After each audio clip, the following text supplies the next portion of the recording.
let me begin by asking you a question. No?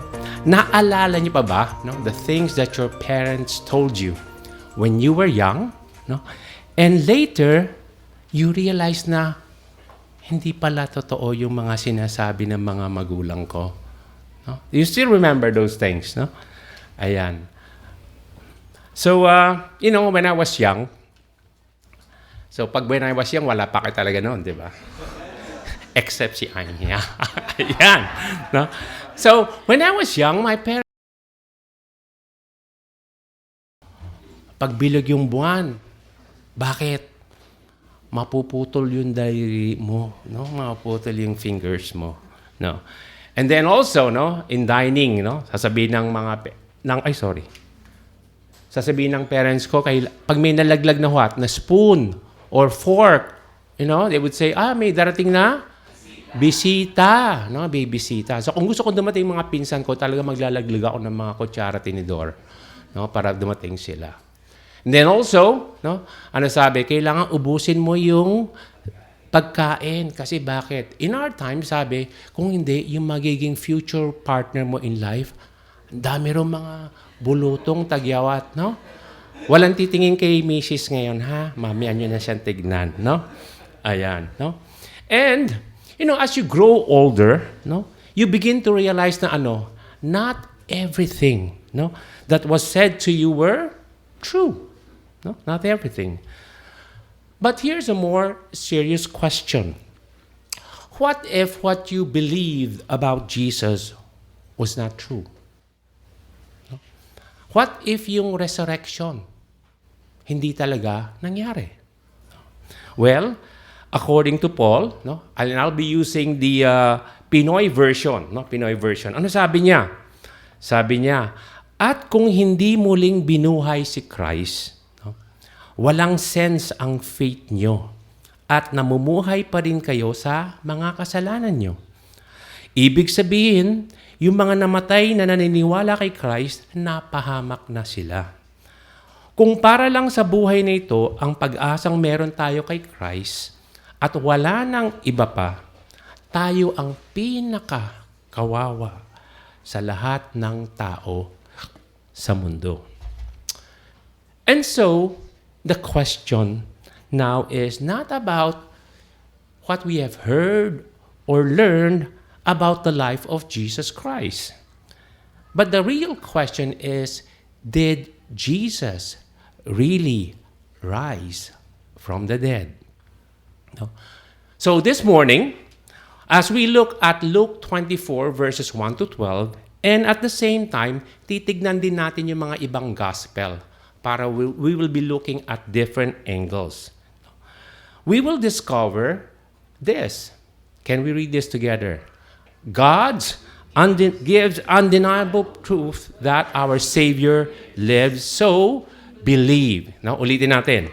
God gives undeniable proof that our Savior lives, so believe. Alam nyo, for us Christian, the most important and greatest event in all of history is what? Resurrection. The resurrection of Jesus Christ.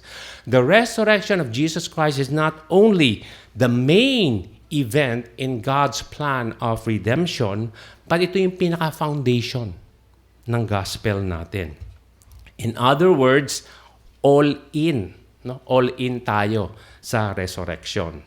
And since this is so critical, bakit? Kasi resurrection seems to be what? Always in some kind of what? Scrutiny or assault from the evil one. Through the centuries, ang dami, tried to undermine our faith. They would plant seeds of doubt about the resurrection of Jesus. And through the years, many skeptical theories against the resurrection arise, Ano yung mga skeptical theories, May mga swoon theory. Ano yung swoon? Hinimatay lang daw si Jesus Christ. Theft theory, ninakaw yung body niya. Hallucination. So Peter, disciples, women, and all, 500 plus, nag-hallucinate daw silang lahat. No? You have the wrong tomb. No? Pupunta dun sa tomb, mali pala yung tomb na pinuntahan nila. No? And then last would be the Talpiot tomb theory. Well, this particular, the fifth one, became a sensation. No? And even yung book nito in 2007, pati yung video nag-click. Kasi bakit? It talked about yung Jesus was reburied daw in his family tomb. But, ano sa tingin ninyo? No, totoo ba itong mga theories na to? Okay? And if no, how would you defend it? No? Basta feel ko, totoo yung resurrection, tapos. Ganun lang ba? Diba? Ayon. That's why, like I said, through the gospel of Luke and some supporting accounts of Matthew, Mark, and John, i-harmonize natin. No? And discover na wala siyang contradiction and the resurrection of Jesus Christ did happen. Okay? So this morning, we will discover five key truths about the resurrection of Jesus Christ. 5. So ano yung first key truth? No? The first key truth about the resurrection of Jesus Christ is the death of Jesus. No? The death of Jesus. Jesus died. No? And in Luke 23, verse 50 to 53, sabi nga doon, a man named Joseph of Arimathea, a member of the council, he was a righteous man, and he had not consented to the plan and action against Jesus Christ. No? He was also waiting for the kingdom of God. No? This man, pumunta siya kay Pilate. No? He went to Pilate and asked for the body of Jesus. And he took it down, and wrapped it in a linen cloth and laid him in a tomb cut into the rock where no one has ever lain. Now, during that time, yung mga Jews requested Pontius Pilate na yung mga criminals, including Jesus, dapat yung mga legs nila baliin na para mamatay na kagad. No? So that they can be taken away because bakit? Kasi magsasabat na eh. Magsasabat na. And so, yung mga Roman soldiers who were expert in execution broke the legs of the two criminals. But when it came to Jesus, ano nangyari? He was already dead. No? Pero siyempre hindi sila magpapasakali lang. To make sure, what did the soldier did? No? One of the soldier pierced his side with a spear, and water and blood came out. No? And then, what happened?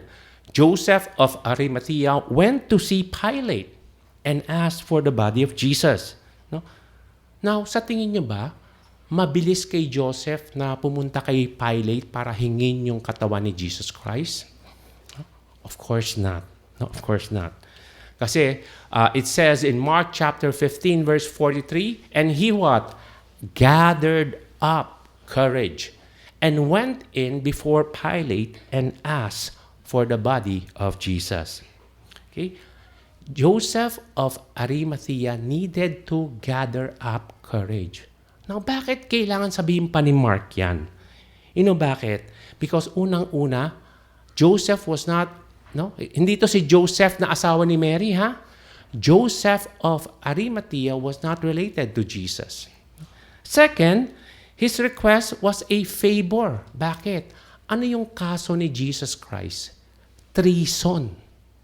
Treason yung kaso niya. Third, he risked defilement. Kasi pag naghawak ka ng patay, you will not be able to what? Participate in the Sabbath.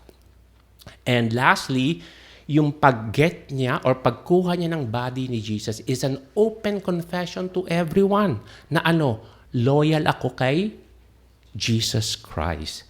And he will surely incur the hostilities from his fellow Pharisee. So, dito makikita natin what? Joseph of Arimathea was no longer a secret agent disciple of Jesus. And that is what Mark wants to impress to us. But even before Pilate considered giving the body of Jesus, he had to make sure. No? And he ordered a centurion, no? And to verify kung talagang patay na si Jesus Christ. Eventually, it was confirmed and Pilate granted the request of Joseph. Now, bakit kailangan magmadali si Joseph? No? Because the bodies of the executed persons must not be left hanging overnight. No, bawal yun. Nakalagay sa Leviticus. And, of course, ano pa yung kanina sinabi ko? Sabbath was just a few hours away. So they have to immediately took the body of Jesus down from the cross, wrapped his body in linen cloth, and laid the body in the tomb of Joseph of Arimathea. Now, sino pa yun nandun? Well, even si Nicodemus, yan din yung Pharisee na naghanap kay Jesus during the night. Andun din siya. So, hindi na rin siya secret agent disciple. And also Mary Magdalene and the other Mary. The other Mary is the wife of Clopas. They also witnessed the body of Jesus being laid on the tomb kasi nakaupo sila dito sa tapat lang. They were opposite the tomb. Ayan. So, Jesus, unang-una, Jesus did not faint. Hindi siya hinimatay. Nor was he unconscious. Pero he truly died. He truly died. So, the next question is, ano nangyari sa katawan ni Jesus Christ? What happened to his body? Well, that's the second key truth. You have a deserted tomb. The tomb was empty. In Luke chapter 24, verse 1 to 3, which we just read earlier, it was says, on the first day of the week, at early dawn, the woman came to the tomb, bringing the spices that they had prepared, and they found the stone rolled away from the tomb. But when they entered, they did not find the body of the Lord Jesus. So it was the first day of the week. So ano yun? Sunday. Sunday. And the woman brought spices. So bakit kailangan nila magdala ng mga spices? Babaho daw, babaho. Yeah, because, as our body starts to decompose, it produces a foul odor. So as not to be overpowered by the stench, they prepared lots of spices. Tulad ng mga aloe and myrrh. And alam niyo ba, in the time of Jesus, the tomb were cut from rocks. There was an entrance. And the entrance was sealed with a large circular stone that is rolled into its place. Hindi tulad ngayon, di ba? Hindi tulad ngayon, we have what? Individual graves or slots in a columbarium. But what did the women notice? Ano sabi? They found the stone rolled away. Now, yung mga women na to, sino ba yung mga babaeng pumunta dyan? Well, if we look at the different accounts, it says what? In Matthew, you have Mary and the other Mary. Sa Mark naman, you have what? Mary, the mother of James, and Salome. In Luke, you have Mary, Joanna, Mary, the mother of James, and also the other women with them. So you will be saying, bakit iba-iba yung mga pangalan na nilagay ng author? Well, don't be alarmed. There are no contradictions among the accounts of the gospel, as each one of the author is trying to highlight different individuals from a large group of believers. Parang kunyari, nandito tayo. Pumunta ka ba sa crossroad? Oo. Sino nandun? Si Don, si Tiff. Okay. Tapos yung iba, pumunta ka ba ng crossroad? Oo. Sino nandun? Sina Camille and JC. Pero, we're all here. Pero the author would like to highlight this particular people. Kaya lang, alam niyo ba, in John's Gospel, there is something surprising. Sabi niya, Mary Magdalene was the first to arrive at the tomb. So, ibig sabihin, the women started out together. Pero Mary Magdalene, probably being the youngest, outpaced, mas mabilis siya maglakad, outpaced the rest of the women. And then, when he saw the tomb was already, taken away, no, what did she do? Sabi ni John, no, she ran back. No? She ran back and tell Peter and the other disciples. Yun yung ginawa ni Mary. What did she not do? No, ginawa niya yun. Pero ano yung hindi ginawa ni Mary? Well, Mary didn't bother to look inside the tomb, no? And assume that someone has already taken away the body of Jesus. And so, after Mary Magdalene left, a little while later, ano na nangyari? Nagsidatingan na yung mga ibang mga babae. No? And when they reached the tomb, they saw the stone rolled away as well. No? And that was a surprise. No? Nagulat sila. Bakit? Because habang naglalakad yung mga babae, sila nag-uusap na, pag nandun tayo, sino kaya mag-roll ng stone? No? Pinag-uusapan na nila yun in Mark chapter 16 verse 3. It was Sunday, no? And the women did not have any idea about the events that happened before Sunday or even before the death of or even after the death of Jesus Christ. No? And ano ba yung nangyari prior to the death of Jesus Christ and itong araw na to?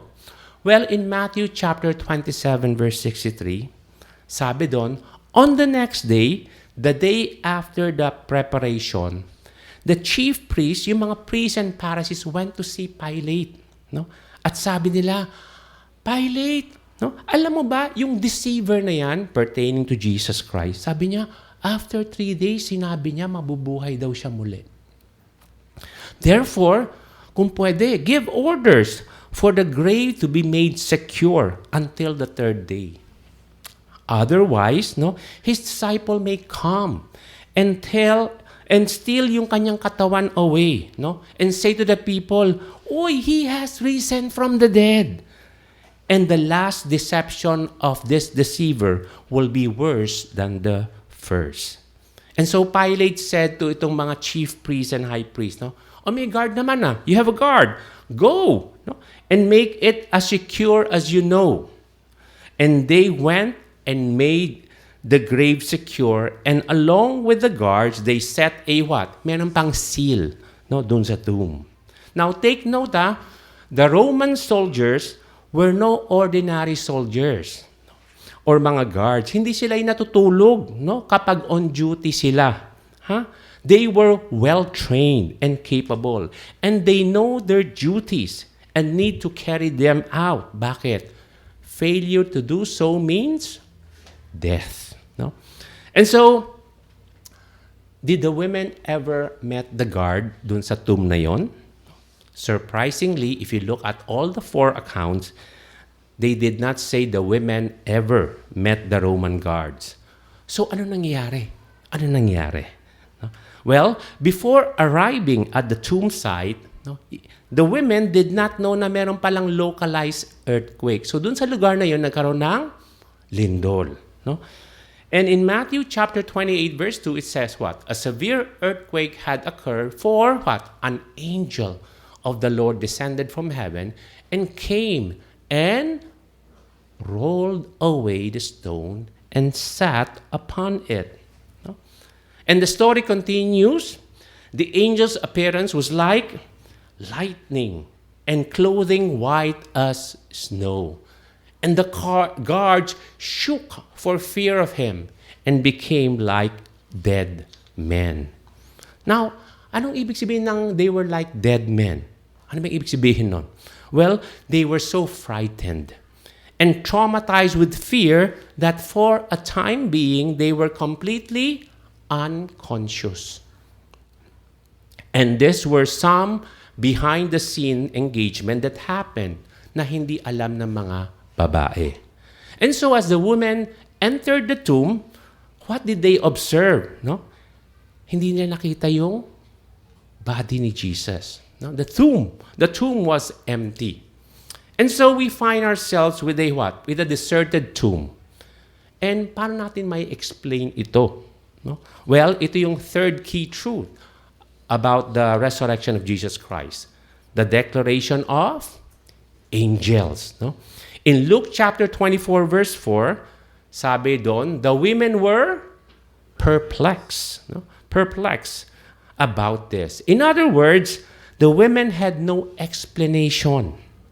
They were confused and have no idea ano ang nangyari dito sa situation na to. You know why? Bakit ganun yung pag-iisip nila? Because they never expected, or the resurrection was the last thing on their mind. Then, two men suddenly stood near them in dazzling clothing. And as the women were terrified, anong ginawa ng mga Anong ginawa ng mga babae? They instinctively bowed their face, knowing that they are in the presence of holy beings. No? It was a sort also of a mild rebuke sa mga babae. Bakit? Kasi ang sabi nila ng mga angels, bakit mo hinahanap yung buhay dito sa libingan? Why do you seek the living one among the dead? No? Ayun. For quite a time, Jesus, tandaan natin, Jesus has been telling, ano yung mangyayari sa kanya. In Luke, sabi niya na the Son of Man must suffer many things and be rejected by the elders and chief priests and be killed and be raised again on the third day. Ano pa? In Luke chapter 9, verse 43 to 44, sabi niya, while everyone was amazed at the greatness of God and what Jesus was doing, he told them, let these words sink into your ears, for the Son of Man is going to be delivered into the hands of men. So this is the second one. And then last, in Luke chapter 18, verse 31 to 33, through the prophets about the Son will be accomplished. And for he will be delivered or handed to the Gentiles and will be mocked and mistreated and spit upon. And after they have scourged him, they will kill him. And the third day he will rise again. He will rise again. Pero kahit na ilang ulit na sabi ni Jesus Christ sa kanyang disciples, the disciples what? Understood none. Understood none of these things.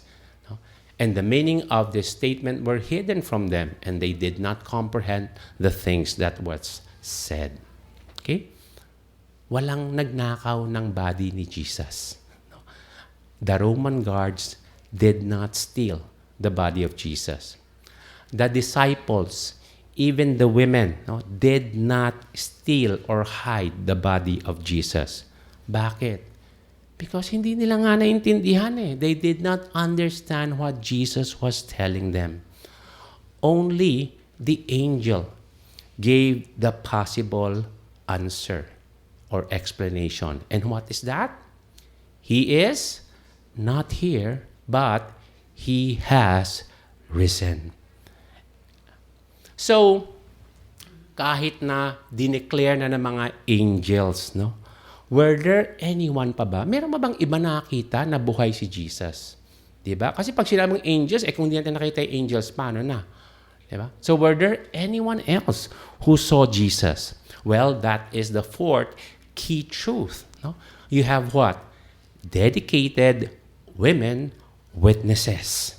Ayan. In Luke chapter 24, verse 8 to 10, ang sabi, and they remembered his words and returned from the tomb and reported all these things to the 11 and to all the rest. Now, sino yung mga nandun?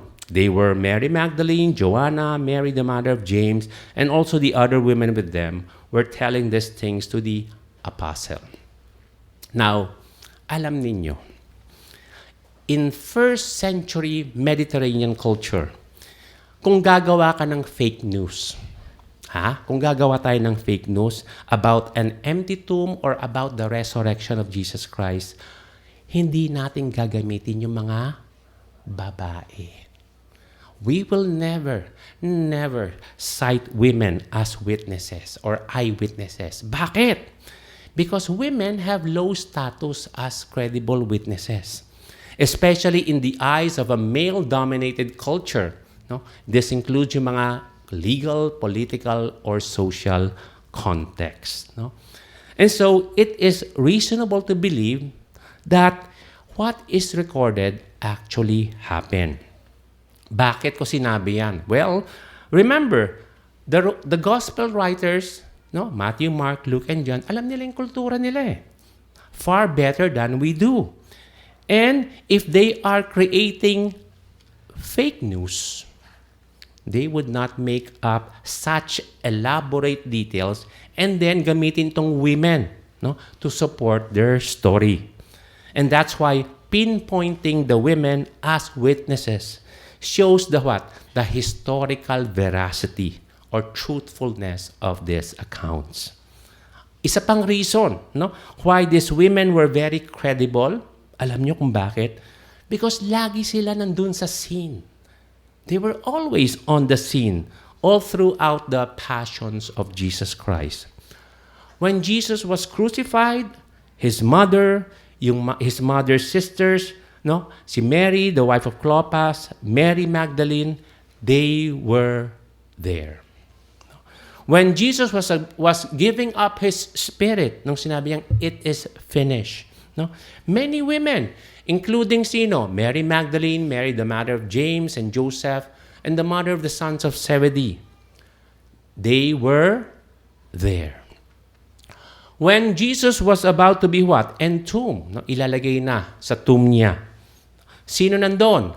Mary Magdalene and the other Mary. No? They were there. When the disciples of Jesus Christ were afraid at nagtatago, itong mga babaeng ito witness Jesus being punished, being nailed to the cross, giving up his spirit, being wrapped in a linen cloth, and laid in his tomb. And sabi nga ni Luke, no? And they remember the words of Jesus. Alam nyo, remembrance, no, ignites our faith. And when the angels told them to go and tell these things to his disciples, anong ginawa ng mga babae? Well, in Mark chapter 16 verse 8, it says, they went out and fled from the tomb, from trembling and astonishment had gripped them. And they said nothing to anyone, for they were afraid. No? Sino bang hindi matatakot? No? Ayun. They needed time to what? To process this experience and gather their thoughts. Pero alam nyo, I like what Matthew included. Matthew included another feeling ng mga babae. No? Sabi niya, they left the tomb quickly with fear and with great joy and ran to report it to his disciple. I know you have experienced that feeling. No? Two opposite feelings or two opposite emotion. No? At that time, they were what? They were overwhelmed with holy fear and overwhelmed with joy. Tulad ng sinabi ng psalmist in chapter 2 verse 11, no? Serve the Lord with fear and rejoice with trembling. And so even if itong culture nila is male-dominated, even if this culture gives little value to the witnesses of women, the good news of the resurrection still and must be proclaimed.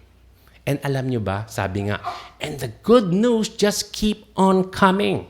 No? Bakit? Because along the road, ano nangyari? Alam nyo ba? Matthew recount what Jesus did. Sabi niya, hello. No? Jesus met them and greeted the women. No? Amazing, no? Hindi yung mga sobrang dramatic na, behold, it is I. Ayan, hindi ganon. But it was just plain and simple. Hello. No? And then the women stopped and came to him. And what? They worshiped Jesus. And then Jesus commanded them, sige na, tell my disciples what you have witnessed. And then, sabi nga sa verse 10, It says, Mary Magdalene and Joanna and also the other women were telling the disciples. Pero sandali. Di ba kanina sinabi ko, what? About Mary Magdalene? Hindi naman siya pumasok sa tomb eh. Tumakbo na siya kaagad eh.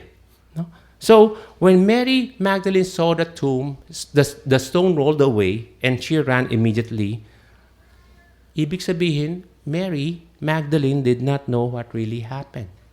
Diba? She never went inside the tomb. She never met the angels. And she had the wrong information. So, paano malalaman ni Mary Magdalene yung talaga nangyari? Well, if you continue John's account, no, we learn that after Mary informed Peter and John, ito yung dalawang disciple na tumakbo, no, going to the tomb. And even though John, no, nauna kay Peter sa takbuhan, hindi pumasok si John sa tomb. Sumilip lang siya. No, sumilip lang siya. But Peter, who came later, he immediately entered the tomb. Alam mo naman si Pedro eh, no? Very impulsive. Pasok agad. Enter the tomb. And then when John went in, what happened? They saw the tomb empty. So both of them saw the tomb and believe what happened. Believe what? That the tomb was empty. Pero they went back to their respective home, not really understanding ano nangyari. No? And then in John chapter 20, verse 11, we have Mary Magdalene naman. No? She was also standing outside the tomb. No? Umiiyak siya. No? And as she wept, sabi niya, she stooped and she looked into the tomb. Doon lang siya tumingin. And what did she saw? Well, she saw two angels sitting on both ends where Jesus laid. And so one of the angels asked her, Mary, bakit ka umiiyak? And Mary, still probably working on her wrong assumption, answered, kasi they have taken the body of my master away. And then a short while later, Jesus, whom she did not recognize, appeared. Nag-appear si Jesus. At first, akala ni Mary, gardener or hardinero si Jesus Christ. And she asked a very stupid question. Sabi niya kay Jesus Christ na akala niyang gardener, can you please tell me where you have laid him? Saan mo siya tinago? And so, when she said that, Jesus shouted out, Maria! Diba? Kasi maraming Mary eh. Diba? So, paano kung sinabi kong, Mary, baka limang Mary, tumingin lahat sa akin. So, may kanya-kanyang tawag siya, Maria! Mary! No? So, mayroong distinct tone probably si Jesus Christ, when she called her. And so, Mary recognized, uy, Rabboni! Teacher, andito ka na pala. And that was how Mary Magdalene learned of the resurrection of Jesus. Now, alam niyo, these men were credible witnesses. Because, like I said, they were not only present during the passion of Jesus Christ, but each of them had a what? A personal encounter with the risen Lord. So, since we have positive eyewitness account, naniwala ba lahat sa tingin nyo? Hindi. Hindi. The fifth key truth, you have what? Doubting disciples transformed. In Luke chapter 24, verse 11 to 12, sabi, but those words appeared to them as, sabi nga kanina, idle talk or nonsense, and they would not believe them. But Peter got up and ran to the tomb, stooping and looking in, and he saw the linen wrappings only. And he went away to his home, marveling at what had happened. Well, how was this disciples' unbelief? Tatanungin niyo sa akin, di ba? Pastor, paano yung unbelief ng mga disciples supports the truth about the resurrection of Jesus Christ? Well, it supported the truth because their unbelief proves the disciple will not fabricate a story. about His resurrection. Bakit? Because like I said, they never expected Jesus Christ to rise again from the dead. And so, the women start arriving. No? Imagine, lahat sila pumasok sa kwarto. And they were what? Excited, breathless, may halong takot and joyful from their personal encounter with Jesus, and with such great news, they were all sharing and speaking sabay-sabay. And I know you know that, pag yung mga babae sabay-sabay magsalita, di ba? About their personal experiences. Alam nyo, the stone was thrown away. Alam nyo, dumating yung angel. Alam nyo, habang tumatakbo kami, bigla kaming hinahin ni Jesus Christ. No? And then dumating si Mary, I have seen Jesus risen from the dead. Diba? Grabe. Well, Luke recounted, no, that the women were telling these things to the disciples. Pero even with that, ano yung nasa isipan ng mga disciples? They appear to them as nonsense. No? Imposible yan. Bakit? Because like I said, they did not believe. They never expected the resurrection to happen. And at the end of the verse, Luke added a flashback. No? Nag-flashback si Luke. Sabi niya, he stated that Peter went to the tomb, and when Peter saw the linen clothing and the face cloth rolled up neatly, ano nangyari sa kanya? He marveled. He marveled at what had happened. No? Pag sinabing marveled, hindi yan yung Marvel superheroes. Ha? No? But pag sinabi nating marveled, it describes Peter's reaction. Na he was what? He was in amazement. He was lacking in faith and struggling as he attempts to understand ano pa talaga nangyari. No? But eventually, alam nyo ba, Peter and the rest of the disciples changed. No, nagbago sila. They were transformed. Bakit? What happened to them? Well, hindi ba nagsimula sila from a group of fearful, doubtful men? But how did they become bold and fearless disciples of Jesus Christ? No? Remember, no? Tayong lahat. Without Jesus, ano tawag sa atin? Sheep without a shepherd. So the disciples were scattered. They were confused and afraid of being killed. And they did not believe what the women were telling them. Pero, nung gabing yon, when the disciples were in one place, when the doors were shut, no? Ibig sabihin, kahit na nasa labas ka, hindi ka makakapasok. Bakit? Kasi nakalock sa loob. No? Their doubts disappeared. When the Lord Jesus Christ appeared to them, and He said these three words. Ano yung three words na yun? Peace to you. Peace to you. And from that moment on, yung kanilang takot turned to boldness. Yung kanilang doubts turned to conviction. From doubting disciples, these disciples were transformed. They were transformed. And so, did Jesus Christ really rise from the dead? Yes. Because we can see itong 5 key truths na to. You have the death of Jesus, you have the deserted tomb, you have the declaration of angels, you have dedicated women witnesses, and you have doubting disciples transformed. And these 5 truths prove that the resurrection of Jesus Christ truly happened. Pero, you know what? I believe yung question this morning is no longer, did Jesus rose from the dead? Bakit? Kasi nandito tayong lahat eh. We are here celebrating His resurrection. So, for me, the real question is this. Now that alam mo that Jesus Christ is risen, ano yung gagawin mo? What will you do? Will you believe in Jesus Christ? Trust, no?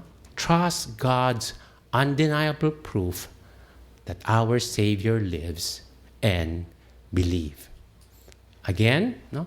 Trust God's undeniable proof that our Savior lives and believes. No?